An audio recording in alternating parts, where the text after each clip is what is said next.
Hey guys, কি অবস্থা সবার? আশা করি সবাই ভালো আছেন। তো চলে আসলাম কোরবানি ঈদের নতুন ভিডিও নিয়ে। শুরুতে সবার কাছে ক্ষমা চেয়ে নিচ্ছি দেরি করে ঈদের ব্লগ আপলোড করার জন্য। তো বেশি কথা না বলে চলুন ভিডিওটি শুরু করা যাক। ঈদের জন্য আমাদের হাতে অনেক কাজ ছিল, তাই বাসা থেকে ব্লগটা শুরু করতে পারি নাই। গরুর হাটে এসে ব্লগটা শুরু করলাম। কোরবানি ঈদের গরু কেনার জন্য চলে আসলাম রহমতগঞ্জ গরুর হাটে। আর আজকে আমার সাথে আছে হলো হাসান, মেহেদি, সাগর, আমার খালাতো ভাই এবং আমার আব্বু। তো সবাইকে ক্যামেরার ভিতর দেখাতে পারতেছি না, কারণ ক্যামেরা আমার হাতে না, মেহেদির হাতে। ওর ক্যামেরা ধরা দেখে তো আপনারা অবশ্যই বুঝতে পারতেছেন ও একজন প্রফেশনাল ক্যামেরাম্যান।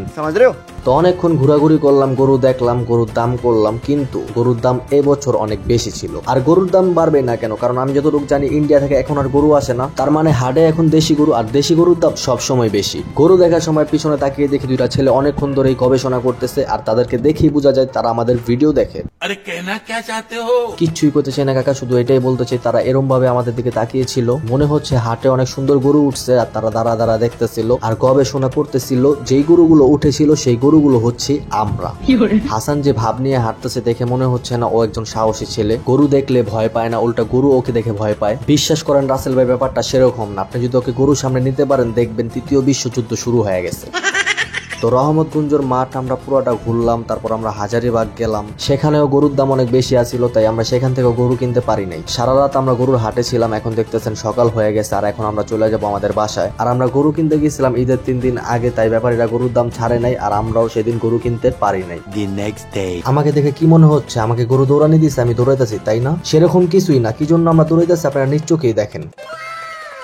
আলহামদুলিল্লাহ, পরের দিন সন্ধ্যাবেলা আমরা হাটে গিয়ে 1 ঘন্টার ভেতর গরু কিনে ফেলি। গরুর সামনে আছে সাগর, মেহেদি আর আমার খালাতো ভাই আর আমি। রাস্তা দিয়ে যাওয়ার সময় যারা গরুর দাম জিজ্ঞেস করতেছিল তাদেরকে দাম বলতেছি, আর গরুর পিছনে রশি ধরে দৌড়াইতেছি। এখন চলে আসছে আমাদের বাসায়, আর গরুটা দেখতে কেমন হয়েছে অবশ্যই কমেন্টে জানাবেন। আর ক্যামেরা চালু দেখলে কোথা থেকে চলে আসে আমার ভাইগনা আমি নিজেও বলতে পারি না। দেখছেন অবস্থাটা, আবার পোস্টও দেয়। হে গাইস, কি অবস্থা সবার? আশা করি সবাই ভালো আছেন। তো প্রথমে আপনাদেরকে জানাই কোরবানি ঈদের শুভেচ্ছা, ঈদ মোবারক। তো আপনারা সবাই জানেন যে আজকে কোরবানির ঈদ, আর আমি এখন যাইতেছি হলো নামাজ পড়তে। তো এখন বাজে হলো 7:42। তো নামাজ পড়ে আইসে আমরা গরু ফালা দেবো, আর গরু ফালা দেবো না, গরু জব দেওয়া দেবো।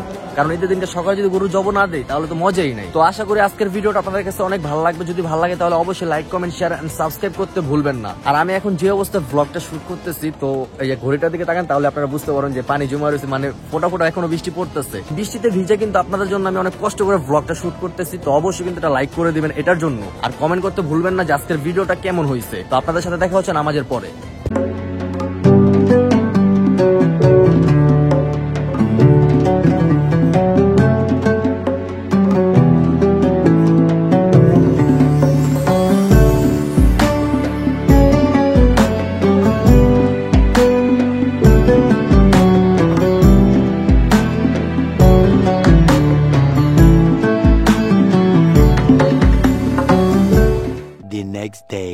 কালকার দিনটা তো গেল, ঈদের দিন পুরো মাটি যে বৃষ্টি পড়তে পড়তে দেখতেছেন আজকেও বৃষ্টি পড়তেছে, কোনো কথা। তো চিন্তা করতেছে ব্লগটা এখানে এন্ড করে দেবো। তো আজকের ভিডিওটা এই পর্যন্ত, দেখা হবে পরবর্তী কোনো ভিডিওতে।